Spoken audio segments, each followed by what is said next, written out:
ओ अब न छुपाऊंगा, सबको बताऊंगा, तुझको कसम से मैं अपना बनाऊंगा। तू है सनम मेरा प्यार, ओए मेरा दिल तेरा आशिक। तू है सनम मेरा प्यार, ओए मेरा दिल तेरा आशिक। जी नमस्कार, मैं विजय राजपुष्प और आपके अपने ही YouTube channel learner eyes by BRP पे स्वागत है।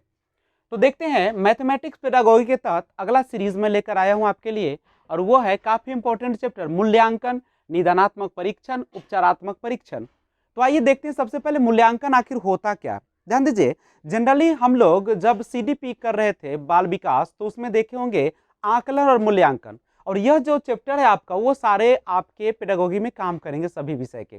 तो आकलन और मूल्यांकन के बारे में हम लोग जानते थे कि आकलन जो होता है वह किसी भी चीज के दौरान, या वह जो होती है उसी सत्र के दौरान की जाती है, लेकिन जब मूल्यांकन हम लोग करते हैं तो वह किसी पाठ के अंत में या उस सेशन के अंत में की जाती है। लेकिन यहाँ पे गौर कीजिएगा, गणित में बात करें तो मूल्यांकन का अर्थ होता है वह प्रक्रिया है जिसके द्वारा अधिगम यानी सीखने की उपलब्धि का पता लगाया जाता है।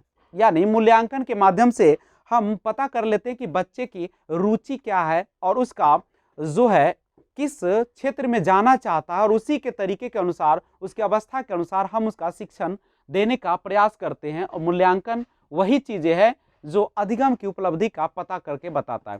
अब यहाँ पे गौर आती है, एक मापन के बारे में आप लोगों को जानकारी होगा कि जब हम किसी भी चीज के बारे में एक एग्जैक्ट जानकारी प्राप्त करना चाहते हैं तो हम उसके लिए मापते हैं, और वह मापन कई प्रकार का हो सकता है। या तो आपके पढ़ाई का मापन हो सकता है, या आपके स्कूली जीवन का मापन हो सकता है, या आप लंबाई या वेट या किसी भी चीज का मापन कर सकते हैं। तो देखिएगा, मूल्यांकन और मापन में जो बेसिक अंतर होता है, जो आधारभूत अंतर होती है वो क्या होती है। पहले मूल्यांकन जो होता है वह एक व्यापक होता है। व्यापक का मतलब होता है बड़े पैमाने पर होता है। बड़े पैमाने कहने का मतलब है कि मूल्यांकन हम किसी बच्चे के किसी एक चीज को नहीं देखते, बल्कि वह पूरे सेशन, सालों भर की पढ़ाई या किसी पाठ के अंत की बात करता है।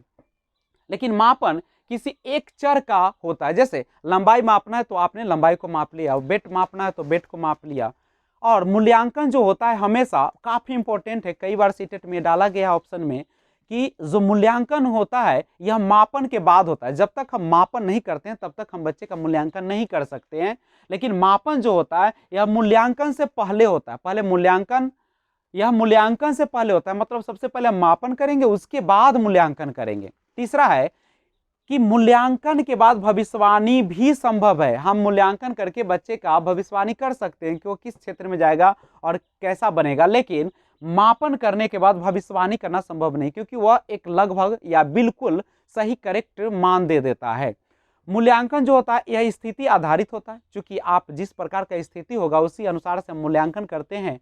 लेकिन मापन जो होता है एक अंक आधारित होता है। जैसे मैं बार बार कर रहा हूं कि अगर आपको बताना हो कि वजन कितना है और मापना है, तो हम उसको बता देते कि 3 केजी या 20 केजी या 40 केजी, तो वह अंक पर पूरी तरह से आधारित होते हैं।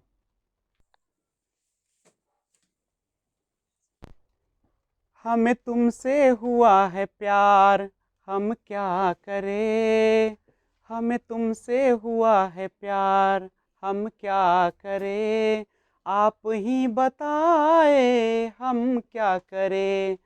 आपसे भी हंसी है आपकी ये अदाएं।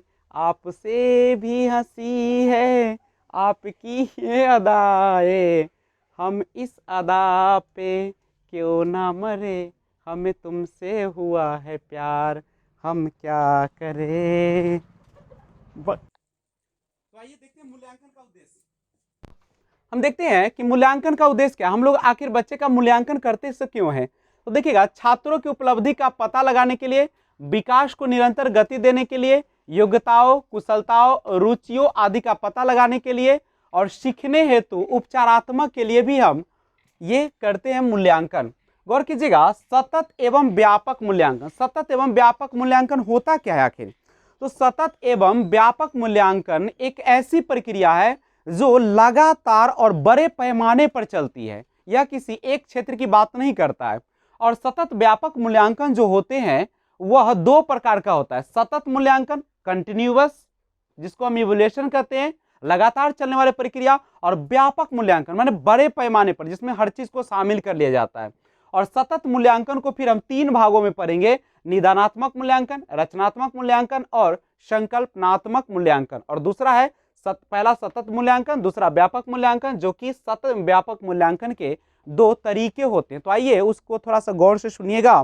सबसे पहले देखेंगे कि सतत मूल्यांकन कहता है कि इस मूल्यांकन द्वारा शिक्षार्थी का सर्वांगीण विकास होता है। अधिगम एक सतत प्रक्रिया है, अर्थात यह एक निरंतर चलने वाली प्रक्रिया, इसलिए शिक्षार्थियों का मूल्यांकन भी निरंतर होना चाहिए। शिक्षार्थी का सतत मूल्यांकन 3 तरह से होता है। पहला है निदानात्मक मूल्यांकन, और दूसरा है रचनात्मक मूल्यांकन, और तीसरा है संकल्पनात्मक मूल्यांकन। तो निदानात्मक मूल्यांकन के बारे में देखिएगा, कहता है कि जिन विद्यार्थियों में अधिगम की प्रगति आशा अनुरूप नहीं होती है, ऐसे विद्यार्थियों में अधिगम संबंधी समस्याओं का विश्लेषण करने के लिए इस मूल्यांकन का प्रयोग किया जाता है, और इसके उपरांत उन्हें उपचारात्मक शिक्षण प्रदान किया जाता है। रचनात्मक मूल्यांकन क्या है?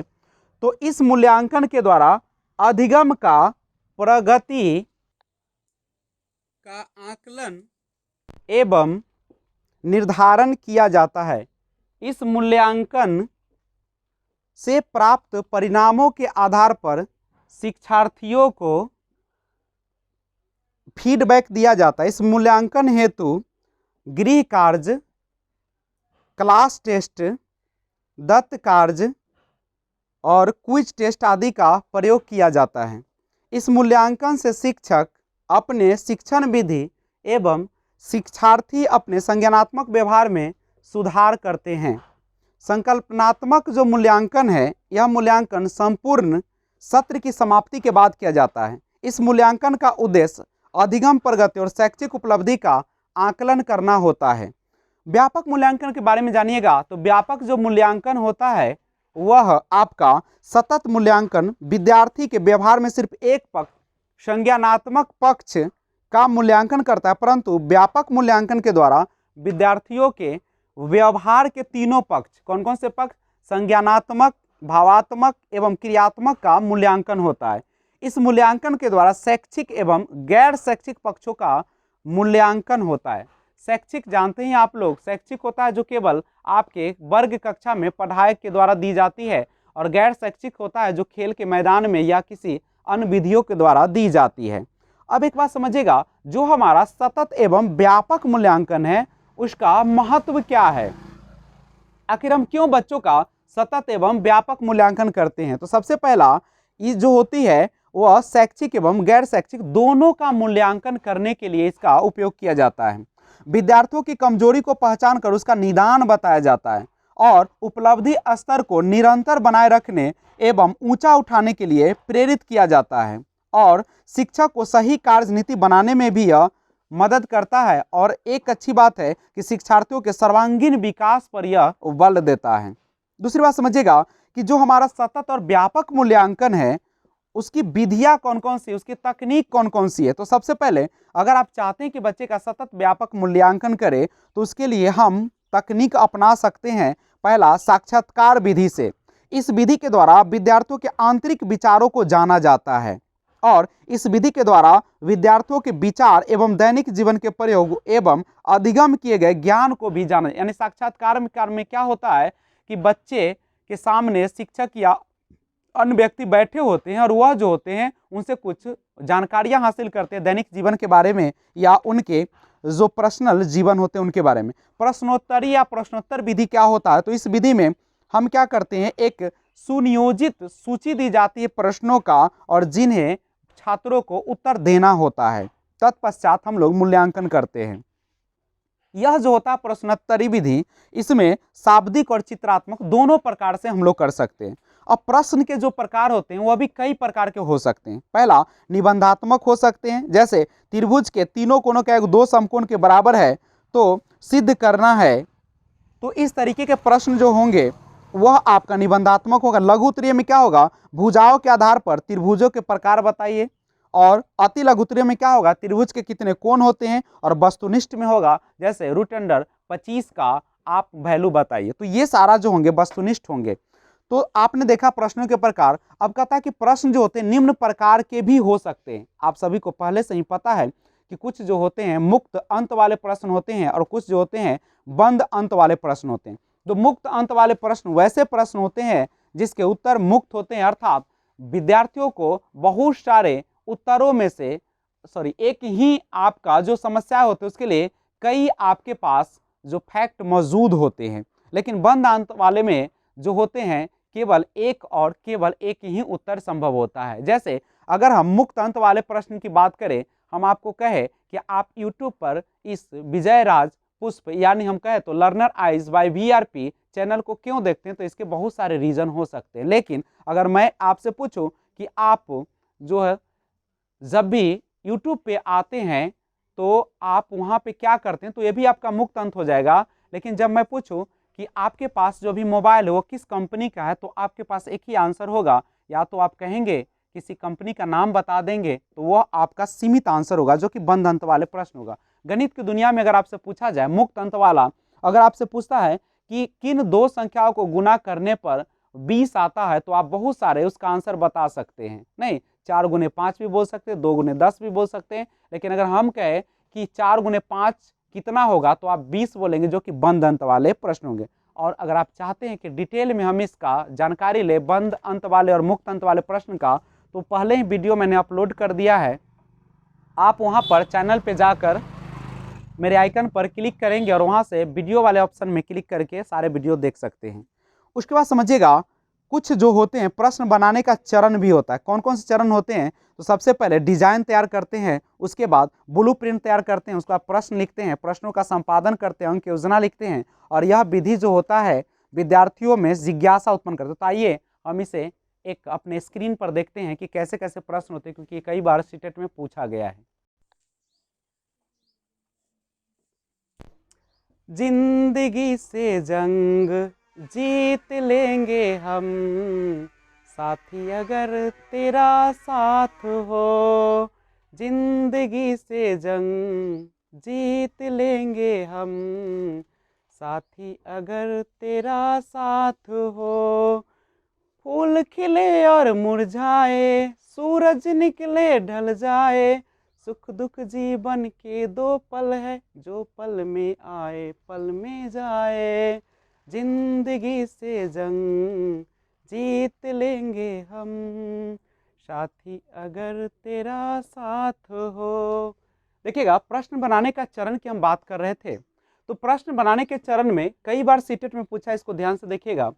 सबसे पहले हम क्या करते हैं, उसका रूपरेखा तैयार करते हैं, उसके बाद डिजाइन तैयार करते हैं। यानी रूपरेखा या डिजाइन सबसे पहले हम क्वेश्चन बनाने के तैयार करते हैं कि हमको किस प्रकार से क्वेश्चन बनाना है।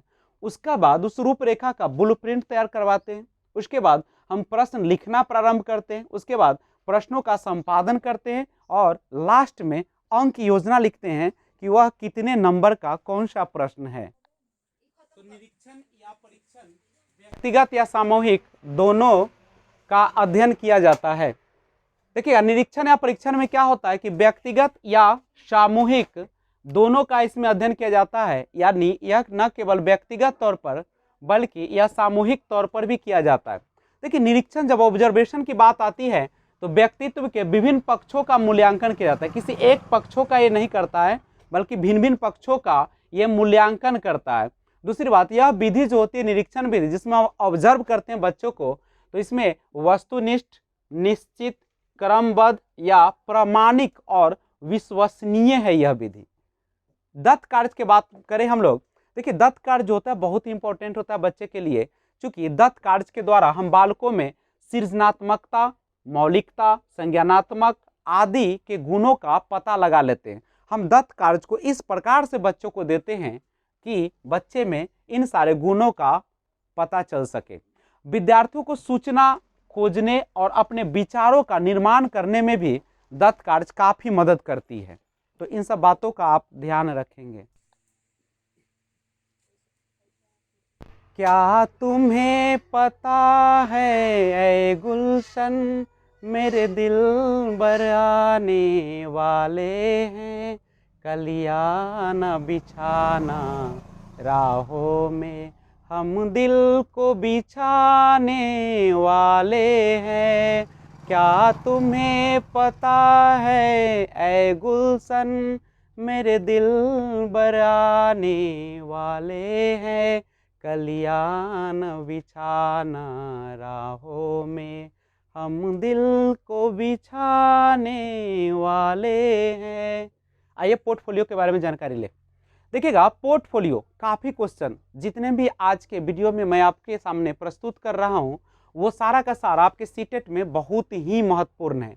पोर्टफोलियो होता क्या, इसके बारे में सबसे पहले जानिएगा कि पोर्टफोलियो जो होते हैं बच्चे के सारे क्रियाकलापों का एक संक्षिप्त विवरण होता है। यानी और यह जो होता है प्राथमिक स्तर पर बच्चे के जो क्लास 1 से 5 तक की बातें होती है तो उसका आकलन करने का सर्वश्रेष्ठ विधि मानी जाती है। इसमें क्या क्या होते हैं, तो बच्चे को हम पोर्टफोलियो के द्वारा कैसे जांच करते हैं, तो बच्चे द्वारा बनाए गए चित्र इसमें शामिल कर लेते हैं। बच्चे का चित्र शामिल होता है, स्व आकलन शीट कार्य पत्रक, यानी बच्चे के स्व आकलन के लिए कार्य पत्रक भी दिए जाते हैं, और अभिभावक आकलन शीट भी इसमें रहते हैं, सहपाठी आकलन शीट भी शामिल होते हैं। और एक अच्छे परीक्षण की क्या विशेषता होती है, अगर चाहते हैं कि आप बच्चे का एक सफल और एक बेहतरीन ढंग से परीक्षण करें तो उसकी क्या क्या विशेषताएं उसके बारे में जानिएगा। तो सबसे पहले एक अच्छे परीक्षण की जो विशेषताएं होती हैं उसमें हम लोग जो शामिल करते हैं वह पहला होता है, वह क्या होता है आपको दिख रहा होगा, वैधता, दूसरा विश्वसनीयता, तीसरा वस्तुनिष्ठता और चौथा होता है व्यवहारिक। तो आइए वैधता के बारे में थोड़ा सा जानकारी हासिल करें। आप कैसे परीक्षण को कहेंगे कि यह वैधता है। इसमें देखिएगा, जनरली जो परीक्षण अधिगम के उद्देश्यों की पूर्ति करे वह वैध मानी जाती है। मतलब जैसे आप यहाँ पे सीटेट के क्लास के लिए इस चैनल को देख रहे हैं और अगर आपको इस उद्देश्य की पूर्ति यहाँ से अगर नहीं होती है तो हम कहेंगे कि अब मेरा चैनल वैधता नहीं, यानी मेरे जो लक्ष्य है उसकी ओर अग्रसर या उसके उद्देश्य की पूर्ति के लिए संभव नहीं है। यानी आप बच्चे को जो अधिगम जिस उद्देश्य के लिए करा रहे हैं उसकी पूर्ति हो जाए तो हम कहते हैं कि वह वैध है। विश्वसनीयता क्या होती है, विश्वसनीयता का अर्थ होता है, तो ध्यान दीजिएगा, विश्वसनीयता का अर्थ होता है कि हम किसी भी परिस्थिति में या चाहे कैसा भी वातावरण हो, अगर हम उसका मूल्यांकन करें तो परिणाम हर जगह एक ही हो। मान लीजिए कि उसी प्रश्न को, उसी उत्तर, बच्चे के द्वारा लिखे गए उत्तर को आपने जांच किया और किसी और टीचर ने जांच किया तो उसके अंक पर या उसके विश्वसनीयता पर प्रभाव नहीं पड़ना चाहिए। वस्तुनिष्ठता क्या होता है, एक अच्छे परीक्षण को विश्वसनीय बनाने के लिए हमें उसमें वस्तुनिष्ठ प्रश्न होने चाहिए। इससे क्या होती है कि विषय वस्तु की तथ्यता का सही आकलन होता है। चूंकि जो ऑब्जेक्टिव क्वेश्चन होते हैं, वस्तुनिष्ठता क्वेश्चन होते हैं, वह हमेशा जो होते हैं वह क्या करते हैं, तो सही आकलन करके बताते हैं। व्यावहारिकता का मतलब होता है ऐसा परीक्षण जो केवल पुस्तकीय ज्ञान का मूल्यांकन न करे, अब तो व्यवहारिक ज्ञान का भी मूल्यांकन करे, वह व्यवहारिक माना जाता है। ऐसा न हो कि आप किताबी कीड़ा बच्चे को बना दे, ऐसा नहीं है, उसके व्यवहार का भी हम लोग जांच करते हैं। गणित शिक्षण में मूल्यांकन हम लोग आखिर करते क्यों, क्या कारण है, तो सबसे पहले शैक्षिक उद्देश्यों की प्राप्ति का ज्ञान कराना। आप पढ़ाते जा रहे गणित और आपको बच्चे का पता ही नहीं चला कि उद्देश्य की प्राप्ति हो रही है या नहीं, इसके लिए। दूसरा, छात्रों की कठिनाइयों का ज्ञान कराना। तीसरा, अधिगम के लिए प्रेरणा देना। चौथा, भावी सफलता का अनुमान लगाना। पांचवा, परिश्रम के लिए प्रेरणा देना। छठा, व्यक्तिगत एवं सामूहिक मार्गदर्शन देना। और अगला है पाठ्यक्रम में संशोधन करना। अगला है शिक्षण पद्धति में सुधार करना। नेक्स्ट है शिक्षक योग्यता का मानदंड करना। और नेक्स्ट है छात्रों या विद्यालयों की तुलना करने के लिए हम लोग गणित शिक्षण में मूल्यांकन प्रक्रिया करते हैं। दिल घबराता है, आंख भर आती है, तू जरूर उठे तो मेरी जान निकल जाती है। दिल घबराता है, आंख भर आती है, तू जरूर उठे तो मेरी जान निकल जाती है, दिल भर आता है। आइए निदानात्मक परीक्षण और उपचारात्मक परीक्षण के बारे में हम जानकारी प्राप्त करें। तो ये मैथमेटिक्स पेडागोगी के तहत हम देख रहे हैं ये निदानात्मक और उपचारात्मक परीक्षण को।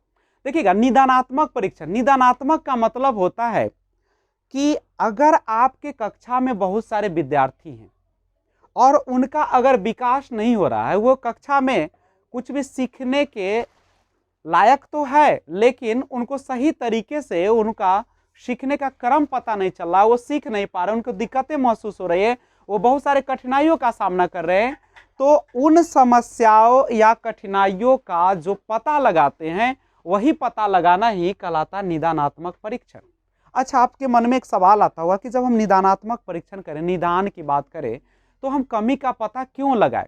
तो हम इसीलिए कमी का पता लगाते हैं ताकि हमारे कक्षा के जो भी बच्चे हैं, उन सब के अनुसार ही हम पाठ्यक्रम बना सके, और केवल पाठ्यक्रम ही नहीं बनाए, उनके अनुसार ही हम शिक्षण सामग्री का भी इस्तेमाल कर सके, और उनके रुचि के अनुसार, उनके जो मानसिक क्षमता है, उनकी जो अवस्थाएं हैं, उनके अनुसार हम अपने शिक्षण पद्धति को बनाए, और गणित विषय में कमजोर एवं पिछड़े विद्यार्थियों की पहचान कर सके। निदानात्मक परीक्षण के द्वारा यही उद्देश्य है, बाल केंद्रित बना सके। जो हमारा गणित का पाठ पुस्तक है वह सूत्र आधारित न करके, रटंत न बना के बाल केंद्रित बनाए, ताकि हमारा जो बच्चा है उसमें अधिक से अधिक सक्रिय भागीदारिता निभा सके, अध्ययन अध्यापन प्रणाली के दोषों को दूर किया जा सके। और निदान के बाद जब आप कमी का पता लगा लेते हैं, तो आपके मन में आता है कि जब हमको कमी का पता लग गया है, तो कमी का पता लगाने के बाद हम उसके दूर करने का जो उपाय करते हैं, निवारण का जो करते हैं, वही हमारा उपचारात्मक शिक्षण है। यानी बच्चों में उपस्थित जो कमियां होती है, उसके जानकारी में जो अधूरापन होता है, उन सबको पता लगाकर और जो हम उसका निवारण करते, वही हमारा उपचारात्मक शिक्षण होता है। उपचारात्मक शिक्षण इसलिए की जाती है ताकि हमारा जो बच्चा है सभी के साथ एक साथ आगे बढ़ सके, कोई पिछड़ न जाए कक्षा में। उद्देश्य क्या है? दूषित मनोवृत्ति एवं आदत को समाप्त करना, कठिनाइयों को दूर करना, सच्चे ज्ञान की पूर्ति करना। काफी इंपॉर्टेंट चैप्टर है। आप लोग अगर आपको समझने में दिक्कत हो रही तो एक लाइन में अगर हम आपको बता दें तो आप समझ सकते हैं कि उप निदानात्मक का मतलब होता है कमी या कठिनाई का पता लगाना, और उपचारात्मक शिक्षण का अर्थ होता है कमी या कठिनाई का पता लग जाने के बाद उसको दूर करने का उपाय या निवारण करना ही उपचारात्मक शिक्षण कहलाता है। तो आज बस इतना ही। मैं आशा करता हूं कि आपको यह वीडियो सबसे अच्छी लगी होगी, और आप इसे सब्सक्राइब कर दे, बेल आइकन को प्रेस कर दे, और जितना ज़्यादा हो उतना शेयर करें। अगर किसी भी प्रकार की समस्याएं हो तो आप कमेंट बॉक्स में ज़रूर हमें लिख कर दे। Thanks for watching, keep watching. जय हिंद, जय भारत।